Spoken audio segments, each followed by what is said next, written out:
अस्सलाम वालेकुम। Programme crime point के साथ मैं हूं आपका मेजबान वसीम अली हैदर। आज हम बात करेंगे ज़िमनी इलेक्शन के हवाले से। पीपी 168 के ज़िमनी इलेक्शन पाकिस्तान तहरीक इंसाफ और नून लीग के दरमियान बड़ा कांटेदार मुकाबला है। इस टाइम स्टूडियो में हमारे साथ मौजूद है सीनियर तज्जियाकार मियां जफर अहमद। जी जफर भाई, सबसे पहले तो आपको खुशामदीद कहते हैं। मुझे ये बताएं, आप इस इलेक्शन को किस नजर से देख रहे हैं? वसीम साहब, बात यह है कि जो इस ज़िमनी इलेक्शन में मैं गहमा गहमी देख रहा हूँ, दौड़ लगी हुई है पीटीआई की और नून लीग की। यार इनको शर्म आनी चाहिए। इलेक्शन में मैं रानू में आज एक बात बताता हूँ वसीम साहब कि रक्षे वाला मुझे मिला है। तो मैंने कहा यार तुम वोट डालने क्यों नहीं गए, तुम्हारे इलाके के ज़िमनी इलेक्शन है। कहता है जनाब रात को बंदे हैं 3000 वोट का देते हैं, दूसरी पार्टी 2000 का वोट। एक वोट का एक पार्टी 3000 देती है, दूसरा 2000 दे रही है। ये मुझे रक्षे वाला बता रहा है। और देखेगी ये जो पैसे लेके वोट और विन होके असेंबली में जाएंगे तो ये क्या करेंगे, इन्होंने किया क्या मुझे ये बता दें। नहीं तो आपको क्या लगता है ये आगे क्या करेंगे? मैं आपको बताता हूँ ये क्या करेंगे और क्या करना चाह रहे हैं और क्या नहीं कर पाए। चले जी, पिछले 10 साल हुकूमत रही है मुस्लिम लीग नून की। सीवरेज का निजाम इलाके में खराब है, गलियों बाजारों में चले गए, पानी सड़कों पे है, गंदा पानी नलकों में आ रहा है, गैस नहीं मिल रही, महंगाई जो है वो रूज पे जा रही है। भाई असेंबली में देखे ना, अब असेंबली में जाते हैं, इनको मुंतखब करके असेंबली में भेज दिया जाता है। भी अपने इलाके की निगरानी करें, वहाँ पे मसाइल पे बात करें। इलाके के मसाइल बड़े बढ़ रहे हैं, वहाँ पे तिब्बी सुनते नहीं है, वहाँ पे मैरिज जिंदगी। आपका जब सब आपका कहने का मतलब है इलेक्शन होते रहेंगे लेकिन तरक्याती काम वहाँ के वहाँ ही रुके हैं, वो आगे नहीं बढ़ेंगे। वसीम साहब मेरी बात सुने, अब मेरा जो नक्शा है जी और तजर्बा, अब ये 100 कुछ दिन हुए इनको। अब मेरी जरा बात सुन लीजिएगा, दोनों मुझे दीजिएगा। अब 100 कुछ दिन हुए इनको आए हुए असेंबली में। एक दिन भी कोई कैंडिडेट जो है मुंतखब मेंबर है, या सबाई इजलास हो या कबीना का कौमी असेंबली इजलास हो या सेनेट का इजलास हो, वो किसी एक कैंडिडेट ने या सेनेट ने या सबाई मेंबर ने कहा भी मैं अपने इलाके में गैस ठीक कर रहा हूँ, मैंने सीवरेज ठीक कर, और भाई दूसरों को गाली दे रहे हैं, उसको करप्शन के इल्जाम लगा रहे हैं। अपोजिशन जो है वो अपना दिफा कर रही है, भी तुमने ये किया, तुमने वो किया, इतने पैसे। भाई कोई इलाके मसैल का हम तो बात करें, किसी ने नहीं की। ये बस इसी अपनी एनर्जी, अपनी ताकत, अपनी कुर्सी इसी में लगा रहे हैं और इनको कोई काम नहीं है और अपने आप को जनाब बना रहे हैं। जो बंदा ज्यादा बोलता है वो अपने रहनुमा के पास ज्यादा कहता है जी मुझे मेरी इज्जत बसाई हुई है, उसको इज्जत दी जाती है। भाई इज्जत नहीं है, ये तुम्हारा वो काम जो असेंबली का जरूर है। असेंबली में ऐसा किरदार नहीं होना चाहिए, दूसरों को गाली निकालने, बुरा भला कहें। कल एक असेंबली के इजलास में जनाब सिंह साहब असेंबली के इजलास में उन्होंने कहा भी एक गाली दोगे 10 गाली मिलेंगी। अच्छा ये सूरत हाल है। आपकी बात ठीक है, मुझे ये बताएं ये कौन ठीक करेगा? फिर देखिए ये कौन ठीक करेगा, ये आपकी बात है।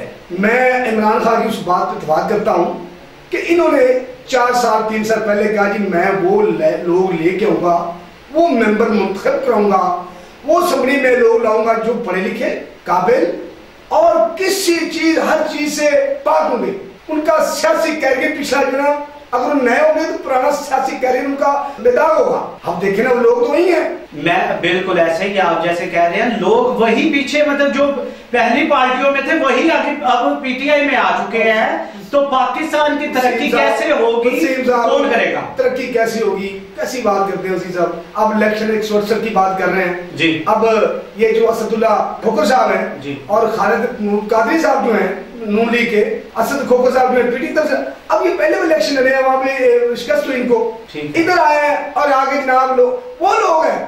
ये अभी आपको लगता है कि ये जीत जाएंगे? देखिए ये मैं तो कुछ नहीं कह सकता, कुछ जराये ने बताया कि मुकाबला जो मुकाबला बहुत कांटेदार है। चले मुझे ये बताएं, लेकिन यहाँ पे जो है वो मुझे ये बताइएगा कि पुलिस का क्या किरदार है इस इलेक्शन के हवाले से? हाँ जी, वो थोड़ी देर पहले हमारी बात हो रही थी कि वहाँ पे डीएजी ऑपरेशन लाहौर ने विजिट भी किया है और वो फुल प्रूफ इंतजाम भी है और कुछ जो सास है वो अपना पोलिंग स्टेशन वहाँ पे ड्यूटी उनकी जो है एसपी मॉडल टाउन है जो है। मैंने सुना है कि पुलिस बहुत अच्छा सरंजाम दे रही है इस इलेक्शन में। अपना जो मजदूर अफराद हैं उनको पोलिंग बूथ तक उठा के लेके जा रहे हैं और जो असास अदारे मकामात हैं, असास मकामात के बारे में आप क्या कहेंगे कि पुलिस की कितनी नफरी उधर मौजूद है?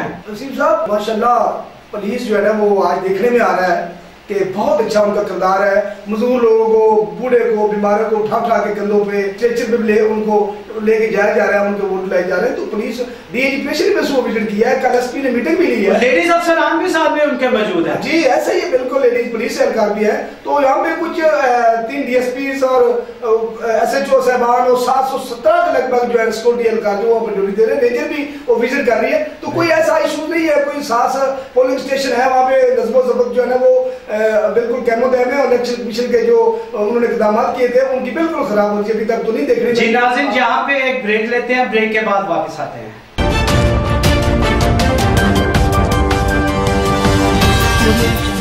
जी वेलकम बैक नाज़रीन प्रोग्राम क्राइम पॉइंट में। जैसे कि बात हो रही थी PP 168 के इलेक्शन के हवाले से, मैं आपसे ये पूछना चाह रहा हूँ जफर साहब, ये जो इलेक्शन हो रहे हैं इसमें क्या इंतजामात किए गए हैं, लेडीज का क्या इंतजामात है, जेंट्स के क्या इंतजामात हैं, इसके बारे में थोड़ी रहनुमाई करिएगा। अब सीम साहब इंतजामात तो इलेक्शन जो है ये मुख्तसर इलेक्शन है, तो जो मैनेजमेंट हो सकती है, जो इलेक्शन होते हैं ना वो आम इंतखाबात, उसमें तो वो फोर्सेस को एजेंसीज को बड़ी मसाइल का सामना होता है, बड़ी मेहनत करना पड़ती है। तो एक तो छोटे से इलेक्शन है, जिंदगी के हल्के इलेक्शन है, उन्होंने मैनेज किया है, बिल्कुल ठीक है, कोई ऐसा अभी तक ऐसा इशू नहीं है। लेडीज ये वो सारे को मतलब लोगों को वोट बुलाया भी जा रहा है, तो कोई ऐसा इशू नहीं है। अच्छा अलग करेगा, ऐसा कोई इशू भी ना हो, मेरी बात मंजिल मकसूद को कैसे पहुंचे। ये जो वोट हो रहे हैं, ये वोटिंग में पैसे दे के वोट खरीदना, क्या आपको लगता है कि ये पाकिस्तान का आलमी फर्स्ट में शुरू में मैंने कहा कि मुझे मेरे सामने एक बंदा है, बड़ी दुख की बात है। मैं आपको क्या बताऊं कि पैसे लेके ये लोग अब क्या करेंगे। अब ये देखें, ये मस्जिद से मस्जिद बन के नहीं आ गए और इन्होंने बनना है। जो बंदा पैसे लेके वोट ले रहा है वो कल को क्या करेगा। जफर साहब ये घर घर जाके पैसे दे रहे हैं। वसीम साहब ऐसे ही डेफिनेटली ऐसे हुआ है, घर घर जाके। मैं आपको बताऊं, ये लोग कल को असेंबली में जाएंगे और सबसे पहले जो उन्होंने खर्चे किए हैं वो पूरे करेंगे। ऐसा है और हो रहा है, पीछे भी तो आप ही होगा और होता रहेगा। ये मैं दुआ तो कर सकता हूँ कि या अल्लाह इस मुल्क में हम सोचते थे कि इमरान खान की ख्यालात सोच तो है, अल्लाह करेगा ऐसा, लेकिन अभी तक दिखने में नजर नहीं आ रहा। 100 कुछ दिन की कार्रवाई देखें, कल तमाम 26 वजारतों को 26 वजारतों को उन्होंने ब्रीफिंग ली है, उनका कारकर्दगी का जायजा लिया गया, उनको जनाब पास कर दिया गया। 10 बजे आगे तालीम देगी। क्या शेख जी ने क्या किया, तालीम देगी, ट्रेनें चाहिए और साथ किराए पर आ दिए। क्या क्या किया उसने, मुझे बताया ना। तो ये सब ये ऐसे ही छोड़े। तो महंगाई पे कैसे कंट्रोल होगा।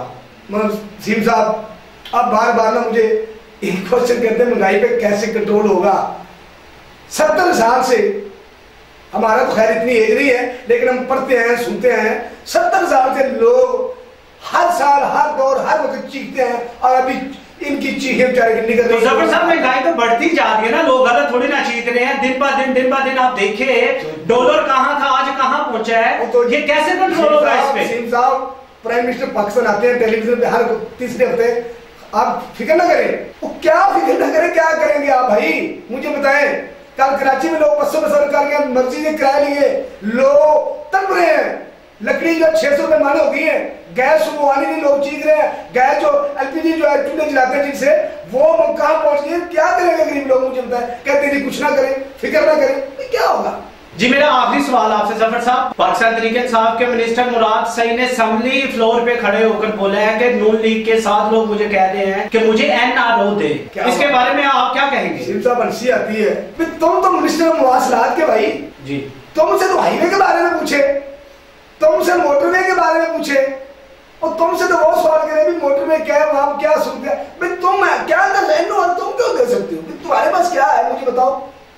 तो फिर उन्होंने क्यों मांगा। देखिए अगर देखिए भी आप असेंबली में फ्लोर में बात कह रहे हो, एक बंदा वहां में भी बैठा हुआ है, 7 लोगों ने मुझे NRO मांगा है और एक बंदा इसी वाहन में बैठा हुआ है। और भाई तुम ये तो कह रहे हो, फिगर तो बता रहे हो, एक बंदे का नाम ही ले दो, बताओ ना भाई, नाम ही लो, इसने मांगा है। 7 बंदे का जिक्र कर रहे हैं, एक का नाम ले दो भाई। तुम देखिए केसेस तो उनके उन्होंने किया वो भुगत रहे हैं, केसेस चल रहे हैं, FIA में है, NAM में है और हमारी जो है मुल्क की सबसे बड़ी अदालत है उसको देख रही है।